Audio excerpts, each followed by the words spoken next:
Hello friends, this is Krishna, your physics educator. Welcome to you all in the second lecture of Physics of Mindfuck series. Today we are going to cover our second chapter which is vector. आज हम इस lecture में ये topics पढ़ेंगे: brief intro of vectors,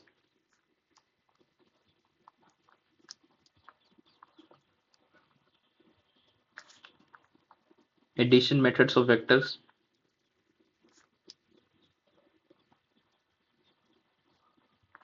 subtraction of vector,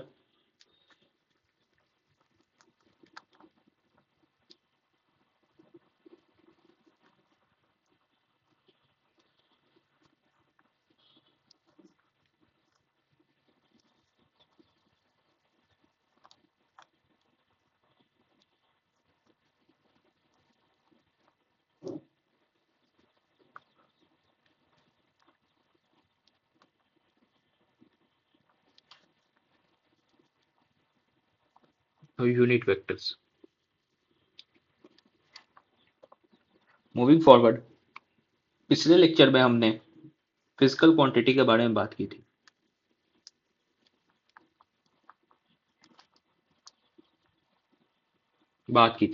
और physical quantity दो तरह की होती है: फंडामेंटल और डिराइव्ड। लेकिन अब फिजिकल क्वांटिटी दो पार्ट में और टूट सकती है on the basis of direction and magnitude.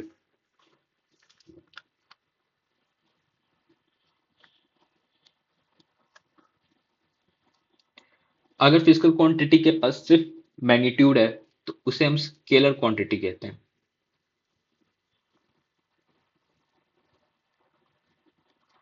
अगर उसके पास डायरेक्शन और मैग्नीट्यूड दोनों है तो उसे हम वेक्टर क्वांटिटी कहते हैं।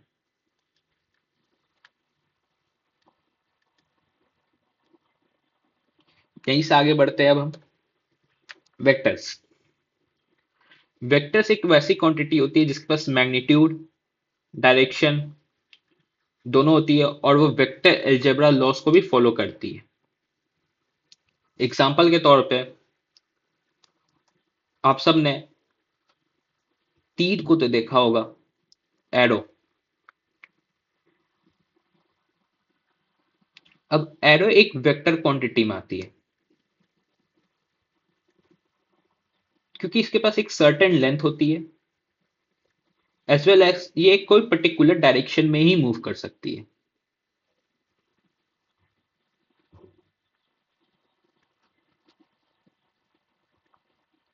For one instance,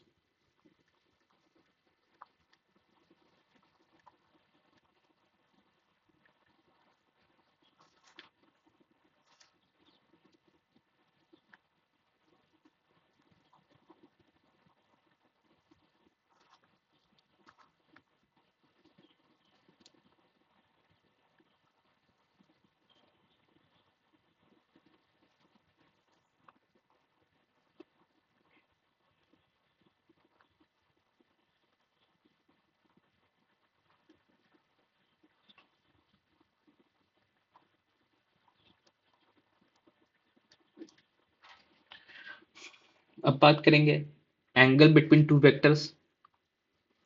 angle between two vectors के लिए आपको एक बात ये ध्यान में रखनी चाहिए कि हम एंगल बिटवीन टू वेक्टर्स उसी दो वेक्टर के बीच में ले सकते हैं जो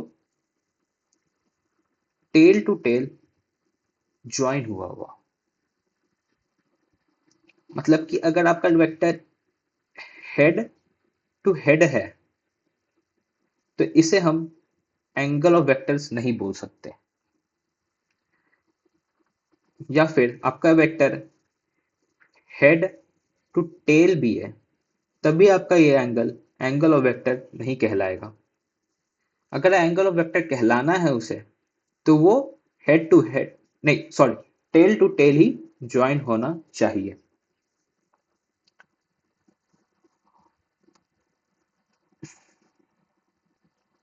कुछ special cases of vectors angle के: अगर दो वेक्टर पैरेलल है तो उन दोनों के बीच की एंगल 0 डिग्री होती है। अगर हम ये भी बोल सकते हैं कि अगर कोई वेक्टर की बीच की एंगल जीरो है तो वो पैरेलल वेक्टर है।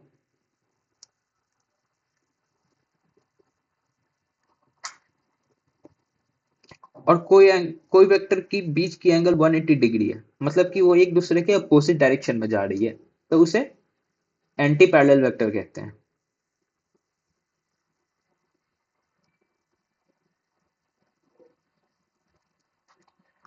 और ये परपेंडिकुलर वेक्टर है अगर एंगल दो वेक्टर के बीच की एंगल अगर 90 डिग्री है।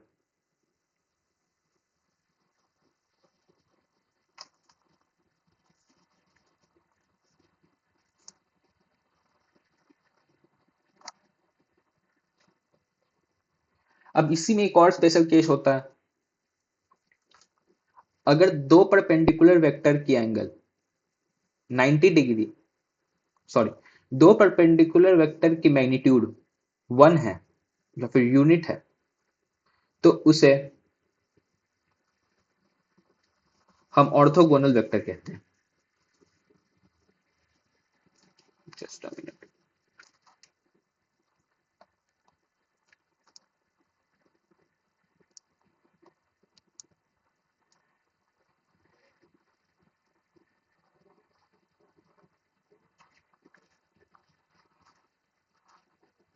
इसका स्पेशल केस है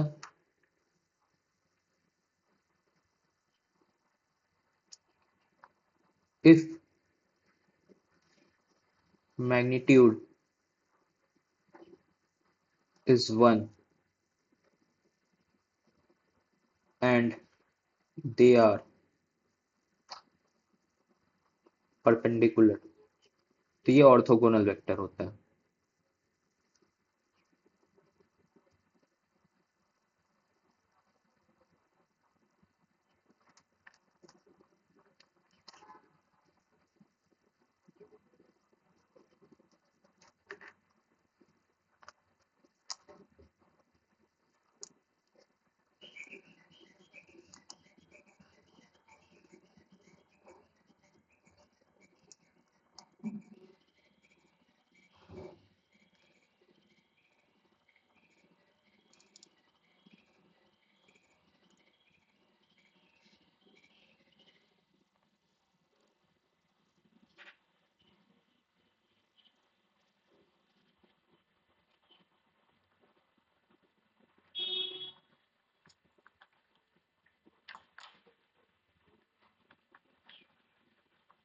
आगे बढ़ते हैं।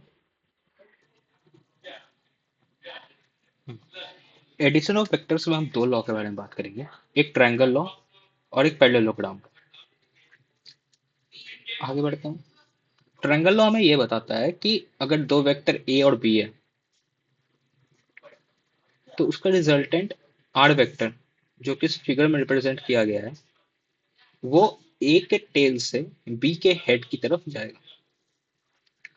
और रिजल्टेंट वेक्टर और ए के बीच का जो एंगल है, जिसे हम अल्फा बोलते हैं, अल्फा, ये हमें रिजल्टेंट वेक्टर का डायरेक्शन भी देगा।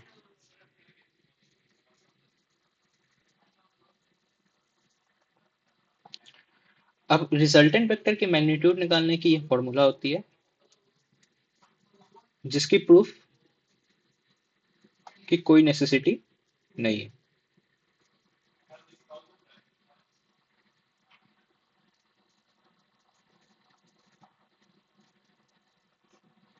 और डायरेक्शन हमें इस फॉर्मूले से पता चलेगा।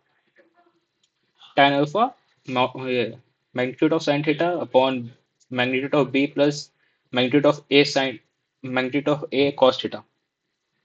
इस फॉर्मूले में गौर करने वाली यह बात है कि हमारा जो ए है वो हमारा रिजल्टेंट वेक्टर और ए वेक्टर के बीच वाला एंगल के बारे में बता रहा है। मतलब कि हम ये बोल सकते हैं कि हमारा जो ए वेक्टर है और रिजल्टेंट वेक्टर का एंगल जो ए वेक्टर पे बन रहा है, उससे ही हमें इस रिजल्टेंट वेक्टर की डायरेक्शन पता चलेगी।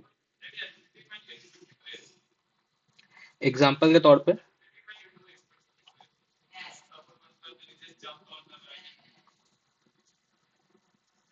Are vector, B vector, A vector.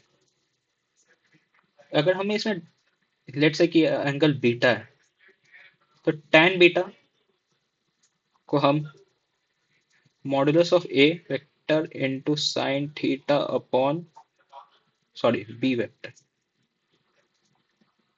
Modulus of A vector plus modulus of B vector cos theta होगा,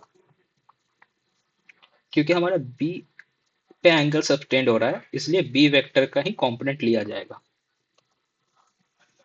कुछ स्पेशल केसेस है वेक्टर में कि हमारा रिजल्टेंट वेक्टर कब मैक्स हो, अगर कोई भी पैरेलल वेक्टर है, मतलब कि उन दोनों के बीच का एंगल 0 डिग्री है,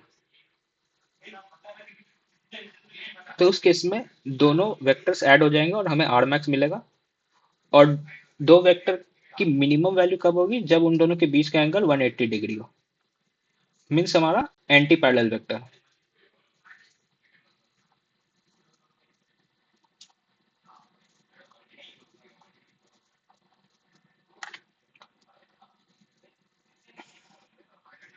तो हमारी कोई भी वेक्टर की value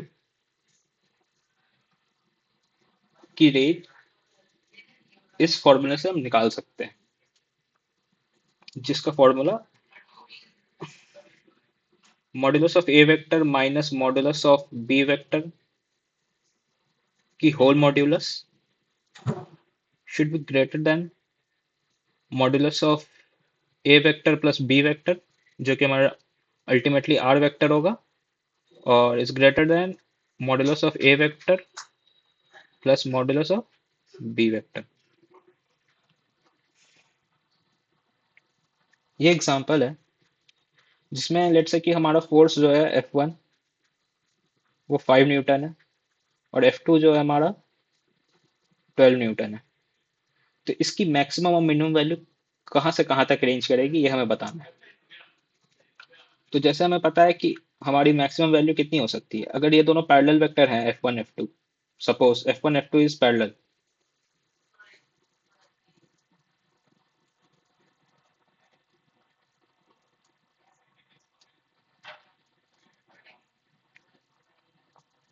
then F1 plus F2 जो होगा वो हमारा मैक्स वैल्यू होगा, मीन्स आर मैक्स होगा, जिसकी वैल्यू 12 आएगी, नहीं 17 आएगी, sorry.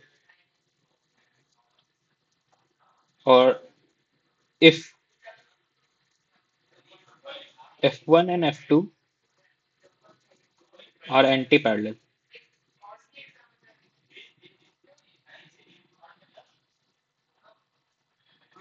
then F1 minus F2 हमारा models of F1 minus F2 जो होगा वो हमारा 7 न्यूटन होगा। तो इसकी आंसर होगी 7 न्यूटन टू 17 न्यूटन के बीच में हमारा रिजल्टेंट वेक्टर लाई करेगा। पैरेललोग्राम लॉ, जिस तरीके से ट्रायंगल लॉ होता है उसी तरीके से पैरेललोग्राम लॉ होता है। इसमें हम ट्रायंगल में क्या करते थे कि हम एक वेक्टर लेते थे ए वेक्टर, बी वेक्टर, और इन दोनों का रिजल्टेंट आर वेक्टर। ये हमें पैरेललोग्राम लॉ बोलता है।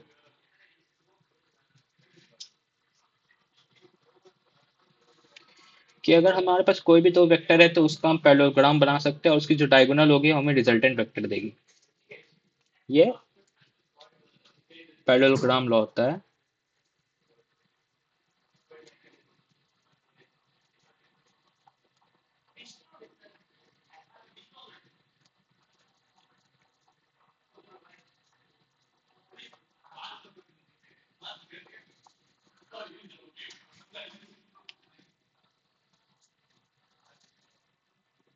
इसमें भी स्पेशल केस होता है कि अगर हमारा A vector is equal to B vector हो गया,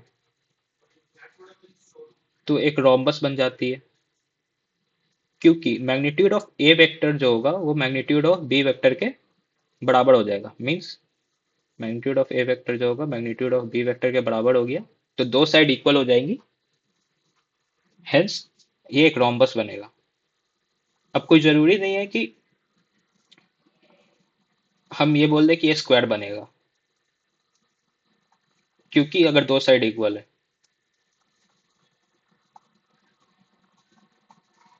हम इसलिए नहीं बोल सकते क्योंकि इन दोनों के बीच का एंगल कुछ भी हो सकता है।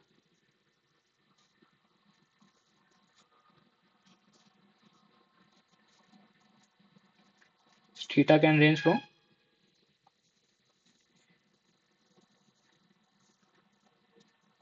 Minus infinity. अगर स्क्वायर बनाना है हमें तो ए और बी को perpendicular means ortho perpendicular vector होना पड़ेगा।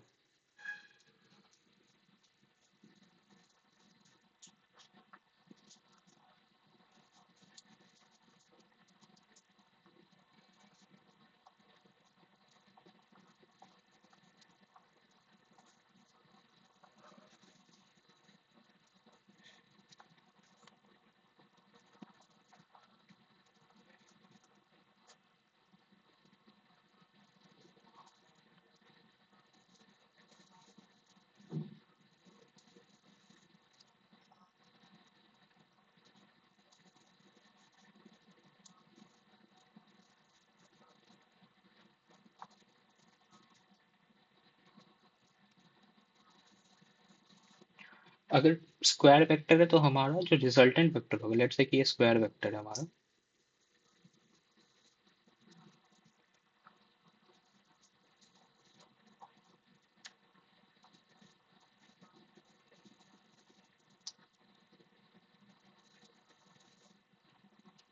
लेट्स से कि हमारा स्क्वायर वेक्टर है स्क्वायर, तो इसकी दोनों डायगोनली इक्वल होंगी।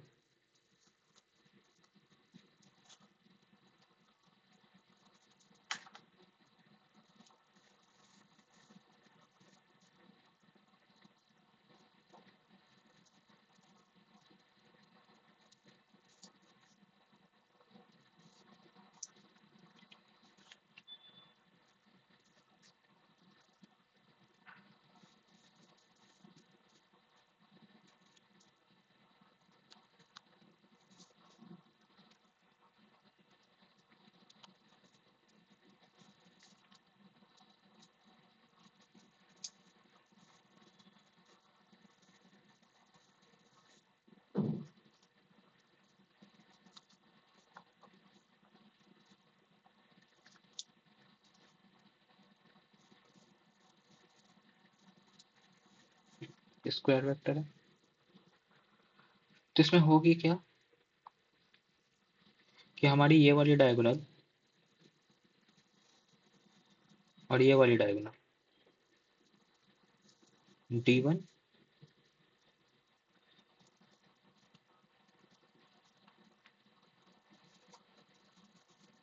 और D2 दोनों इक्वल हो जाएंगी। इसका क्या मतलब होगा कि हमारा अगर रिजल्टेंट वेक्टर बना है जो कि ये होगा और एक ये होगा सब्ट्रैक्शन के केस में, ये दोनों इक्वल होगी। यही लिखा हुआ है यहाँ पे कि अगर हम a प्लस बी का रिजल्टेंट और a माइनस बी का रिजल्टेंट निकालें तो वो दोनों इक्वल होगी, क्योंकि a प्लस बी और a माइनस बी भी परपेंडिकुलर होगा एक दूसरे के। आगे बढ़ते हैं। अब है सब्ट्रैक्शन ऑफ वेक्टर। अब हम सब्ट्रैक्शन ऑफ वेक्टर परफॉर्म करने के लिए कोई भी एक वेक्टर है, लेट्स से कि ए वेक्टर है, साथ में एक बी वेक्टर है। सब्ट्रैक्शन परफॉर्म करने के लिए एक ए और बी एंटी पैरेलल वेक्टर्स होने जरूरी है।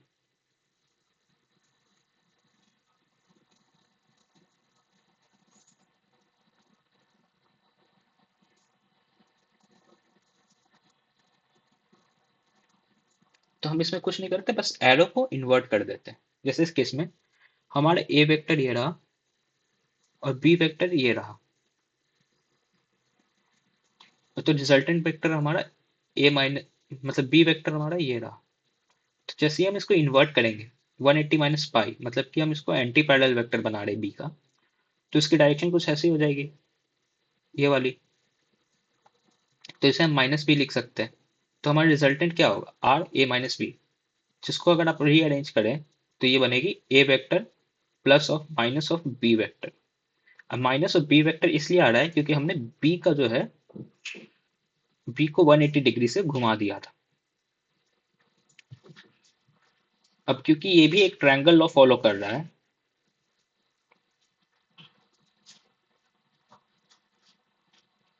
ट्रायंगल लॉ फॉलो कर रहा है तो इसकी मैग्नीट्यूड भी सेम एडिशन प्रोसेस जैसे ही निकलेगी।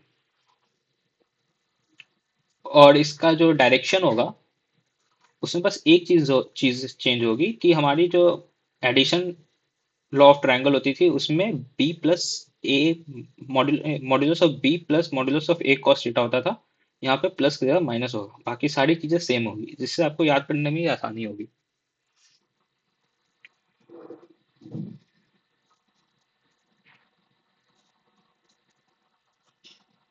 ये एक सवाल है।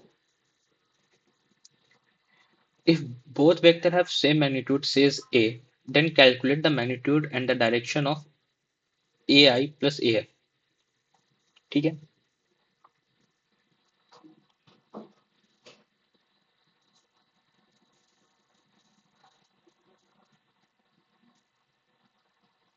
हमारा एक वेक्टर ये है ए आई, इसकी वैल्यू है ए वेक्टर, और ये है ए एफ, ए वेक्टर। तो हमारे रिजल्टेंट अगर एडिशन कर रहे हैं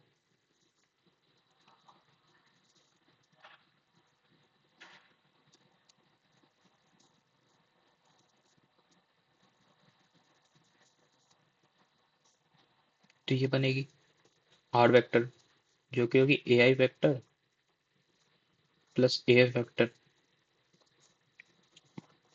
और इन दोनों के बीच की एंगल अल्फा होगी। तो आर वेक्टर हमारा क्या होता है, modulus of A vector plus modulus of A vector plus 2, और ये एंगल हमें थीटा दिया हुआ था,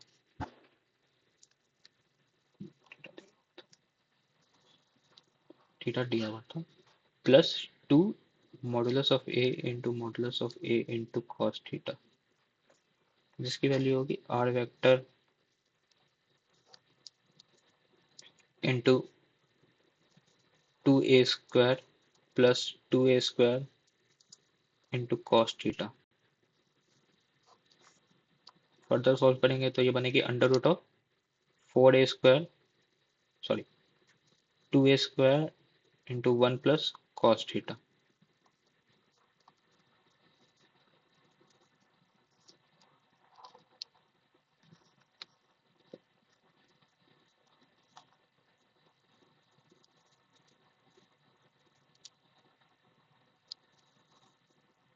इस क्वेश्चन में मैंने कुछ नहीं किया, बस फॉर्मूला लगाया है। अब हमें डायरेक्शन भी निकालना है तो उसके लिए हम फॉर्मूला लगाएंगे tan अल्फा वाला। tan alpha is equals to modulus of A I vector sine theta plus modulus of A F vector plus modulus of A I vector cos theta, जो कि A sine theta upon A plus A cos theta बनेगा। Similarly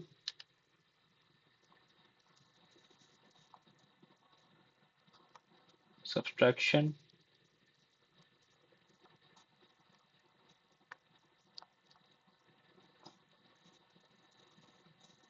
device रहेगा, आप इसका answer comment में बोल सकते हैं।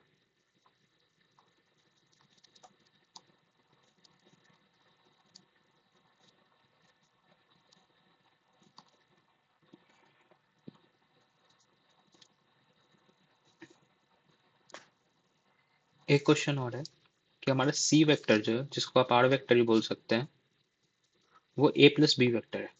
अगर ए हमारा ए का मैग्नीट्यूड हमारा 5 मीटर है, मतलब कि ए की लेंथ 5 मीटर है, और C makes an angle of 37 degree with A, मतलब कि ए के साथ जो एंगल है वो 37 डिग्री है। तो आप ये बताना है कि angle between A and B so that B is minimum. ये एक अच्छा सवाल है इस लेवल के लिए।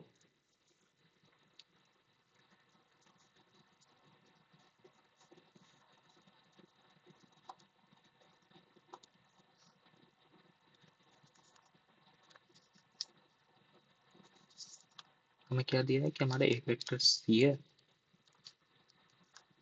एक ए वेक्टर है और एक बी वेक्टर है।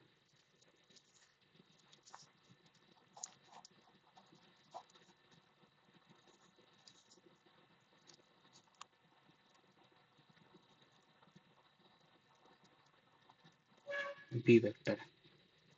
ए की मैग्नीट्यूड हमें पता है, सी वेक्टर में पता है, और हमें ये एंगल पता है 37 डिग्री। यहाँ पे कुछ एंगल थीटा बना रहा होगा। अब मैं इस क्वेश्चन को सॉल्व करने से पहले आपको कुछ प्रॉपर्टीज बता देना चाहता हूँ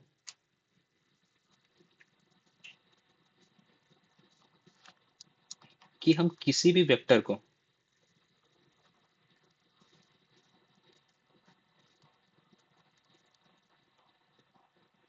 पैरेलली ट्रांसपोज कर सकते हैं।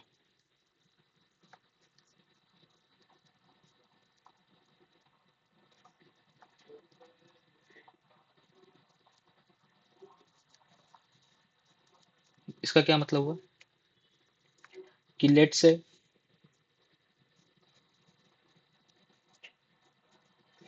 हमने यहाँ पे एक ए वेक्टर लिखा, साथ में यहाँ पे हमने बी वेक्टर लिखा, ठीक है।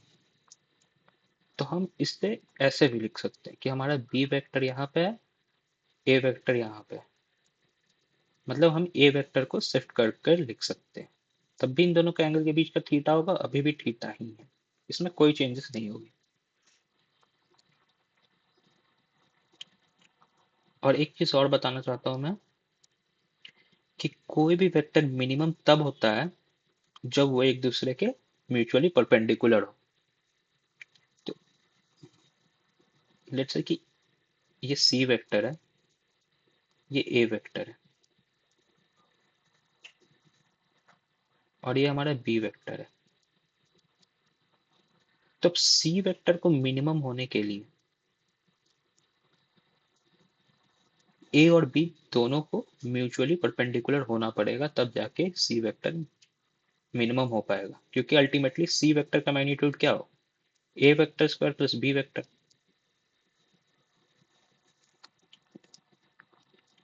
इसी तरीके से इस क्वेश्चन में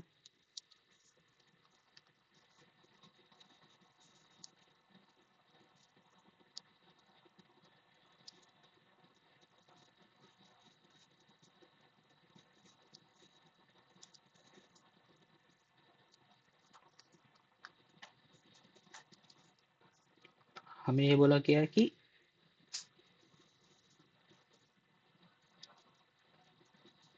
ए एंड बी का एंगल बताना है कि बी वेक्टर जो है वो मिनिमम है। तो हम ये बोल सकते हैं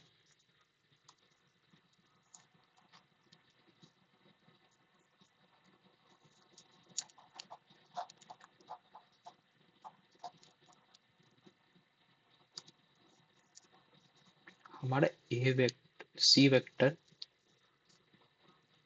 ए वेक्टर की म्यूचुअली परपेंडिकुलर होगा बी वेक्टर। ये हमें 37 दिया हुआ।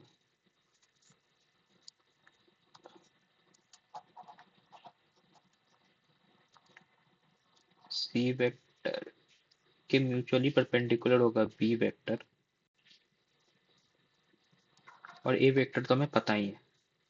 ए वेक्टर की मैग्नीट्यूड हमें दी हुई है 5 मीटर। सी वेक्टर हमें पता है, ये एंगल 37 है, ये भी पता है हमें, और ये बी वेक्टर है।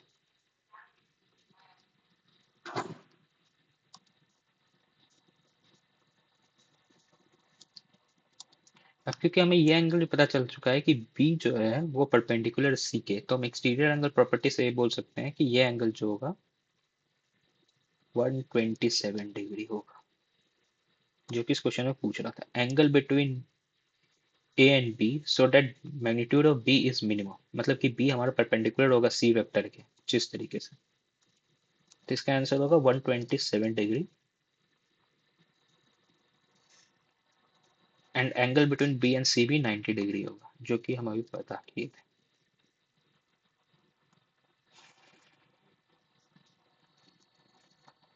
इस क्वेश्चन से पहले मैं आपको एक टॉपिक पढ़ा देना चाहता हूँ जिसे बेसिकली कंपोनेंट्स ऑफ वेक्टर बोलते हैं।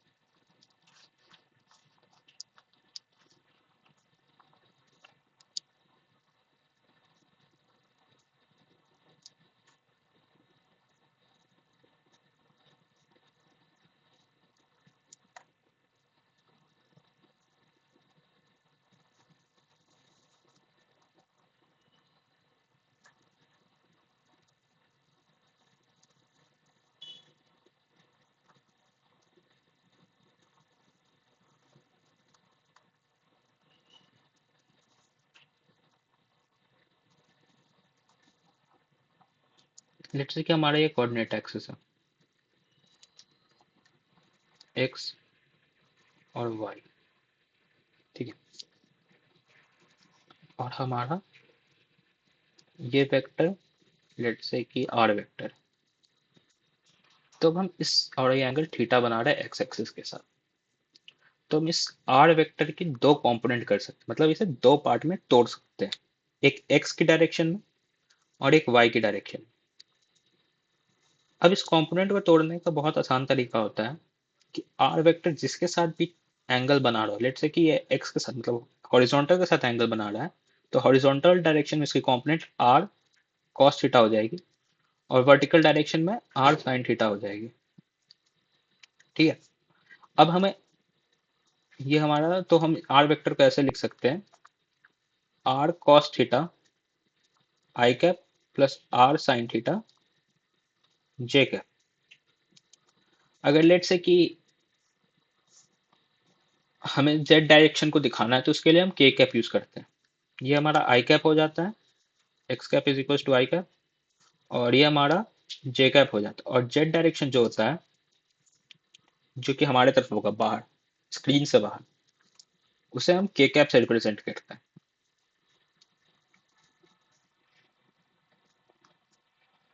और इसकी मैग्नीट्यूड क्या होगी आर वेक्टर की, अंडर रूट ऑफ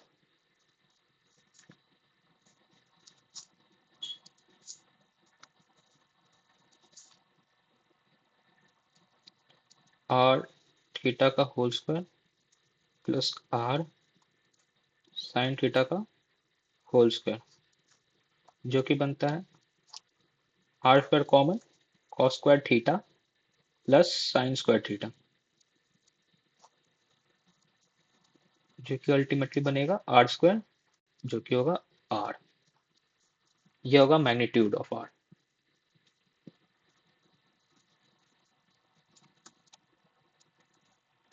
ये होता है मैग्नीट्यूड ऑफ आर।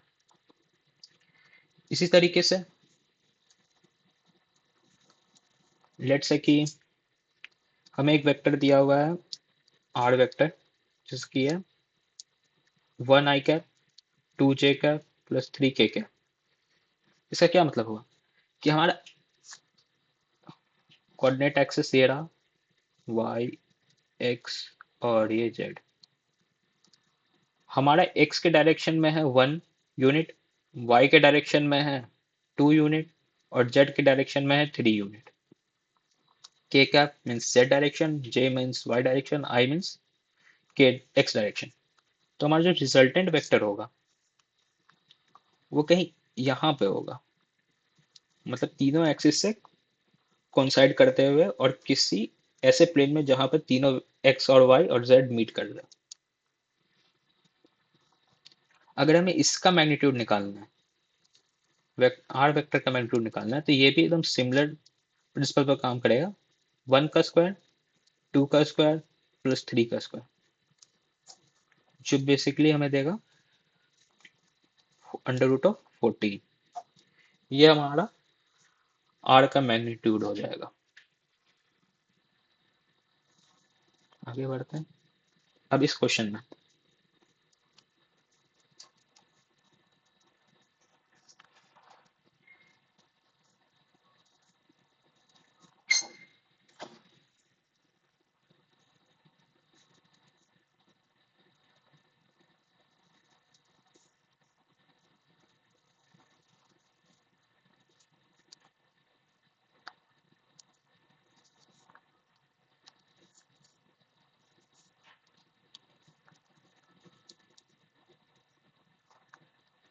F1 दिया हुआ है, F2 दिया हुआ है और ये एंगल 30 दिया हुआ है और थीटा दिया हुआ है। तो अब हम जब इसका कॉम्पोनेंट करेंगे तो F1 sine theta sine 30 degree और F1 इस डायरेक्शन क्या आएगा, F1 cos 30 degree. Similarly F2 का जब करेंगे तो F2 cos थीटा और F2 sin थीटा। अब क्योंकि ये क्वेश्चन में ये बोल रहा है कि F1 plus F2 has a magnitude equal to 80 √3 and pointed upward, means इसका सिर्फ रिजल्टेंट जो होगा वो अपवर्ड डायरेक्शन में है। तो इससे हमें ये पता चलता है कि जो हमारा वर्टिकल कंपोनेंट है, सॉरी हॉरिजॉन्टल कंपोनेंट है, वो एक दूसरे को कैंसिल करेगा। अब कैंसिल करने से हमें क्या पता चलता है कि ये दोनों की मैग्नीट्यूड इक्वल होगी, या फिर ये बोल सकते हैं दोनों वेक्टर इक्वल होंगे।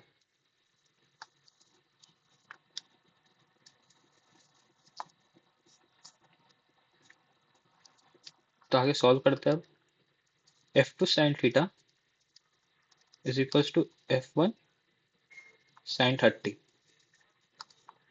और F2 sin theta is equals to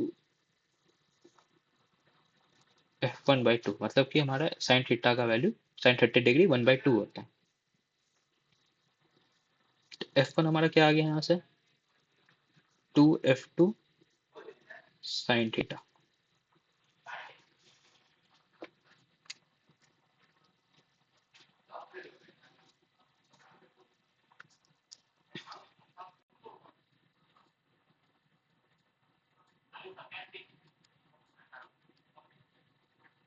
F1 आ गया F2।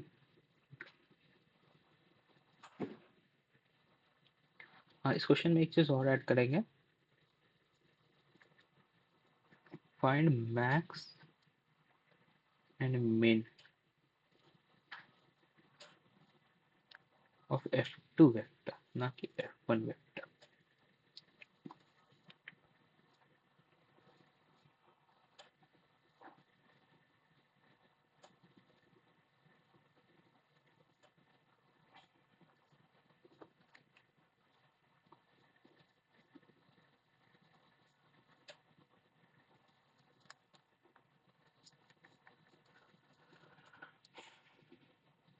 और फिर अब हमें ये पता है कि F2 cos theta plus F1 cos 30 degree is equal to 80 √3 दिया हुआ है। तो F2 cos थीटा को ऐसे ही रन देंगे प्लस F1 के जगह हम ये लिख सकते हैं 2F2 cos sin थीटा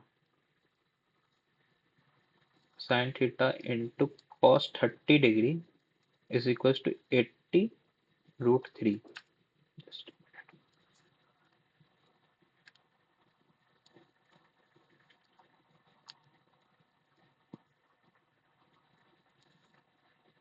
यहाँ पे सॉल्व करेंगे तो F2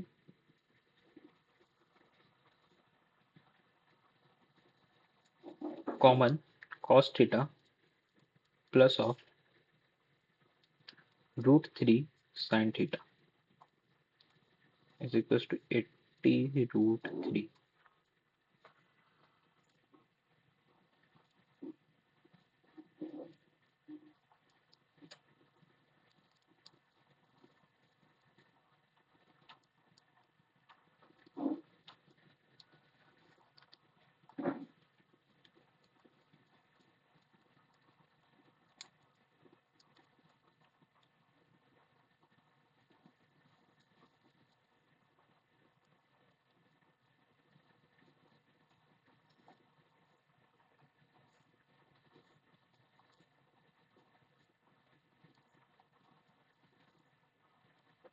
अब ट्रिग्नोमेट्री की एक प्रॉपर्टी होती है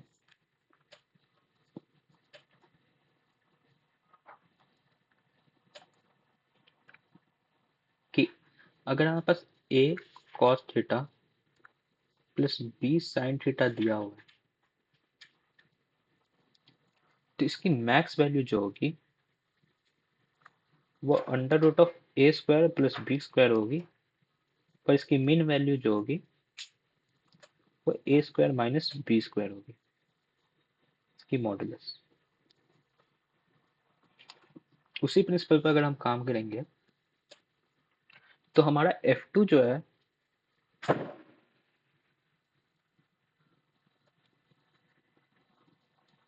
F2 को हमारा मैक्स होना है, लेट्स से कि F2 मैक्स। तो क्या इसके नीचे जो भी, इस क्वांटिटी के अंदर जो भी चीज जाएगी उसको मैक्स होना पड़ेगा, तब जाके ये क्वांटिटी मिन होगी। तो हमारा इसका मैक्सिमम वैल्यू कितना होगा, 80√3 अपॉन √3 का होल स्क्वायर माइनस प्लस 1 का square whole to the power under root,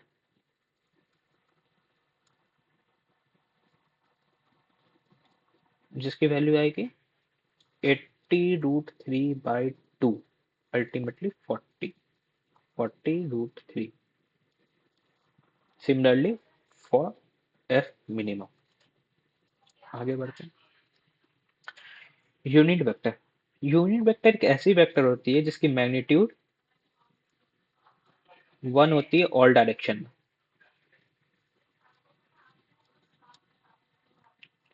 that means कि y के x i cap plus y j cap plus z k cap, x equals to y equals to z equals to, sorry sorry sorry, y j cap. That means कि modulus of x square plus y square plus z square should be equal to 1। मतलब हमें सारे को add करके 1 आना चाहिए, तो वो यूनिट वेक्टर थी। यूनिट वेक्टर के पास कोई भी यूनिट नहीं होती, क्योंकि यूनिट वेक्टर को एक निकालने का तरीका होता है, इसको हम लोग कैप से रिप्रेजेंट करते हैं। लेट्स से कि ए वेक्टर है तो उसका यूनिट वेक्टर ए कैप होगा, जिसकी वैल्यू हम निकालेंगे A vector upon magnitude of A vector, जो कि 1 ही होती है। तो मैग्नीट्यूड ऑफ ए कैप क्या बन जाएगी, 1। अब unit vector along x cap, x axis क्या होता है, सिर्फ आई, और मतलब किसकी मैग्नीट्यूड 1 है। यूनिट वेक्टर अलोंग वाई क्या होता है, जे कैप, और यूनिट वेक्टर अलोंग जेड क्या होता है, के कैप। एक ये सवाल है कि एफ हमारा, एफ का मैग्नीट्यूड 20 न्यूटन दिया हुआ है, represent as a combination of unit vector along the coordinate axis. कि एफ का हमको मैग्नीट्यूड दे दिया, एफ का मैग्नीट्यूड कितना है, 20, और हमें एंगल भी पता है, तो हम इसका कॉम्पोनेंट निकाल देंगे इजीली। तो हम एफ वेक्टर को क्या लिख सकते हैं, 20 cos 37 प्लस 20 sin 37।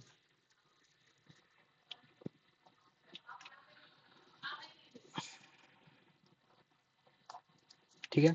तो एफ वेक्टर का मैग्नीट्यूड क्या चाहिए, हमें यूनिट वेक्टर चाहिए, तो हमको F vector into magnitude of F vector से भी डिवाइड करना पड़ेगा।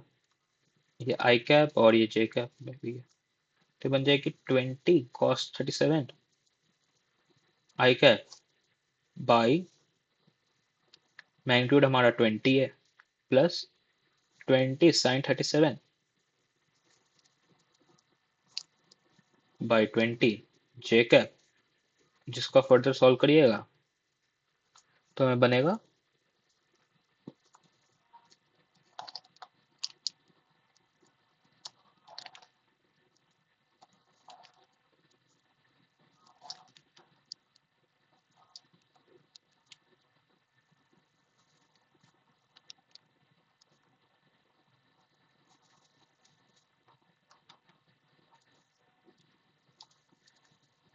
जो कि हमारा बन जाएगा F cap is equals to cos 37 I cap plus sin 37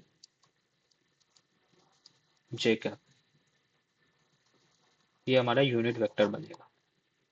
इसी के साथ ये लेक्चर खत्म होता है। अगले लेक्चर में हम डॉट प्रोडक्ट और क्रॉस प्रोडक्ट के बारे में बात करेंगे।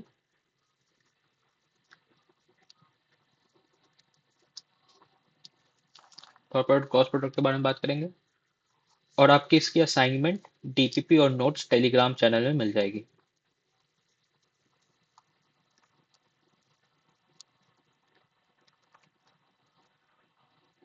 Thank you.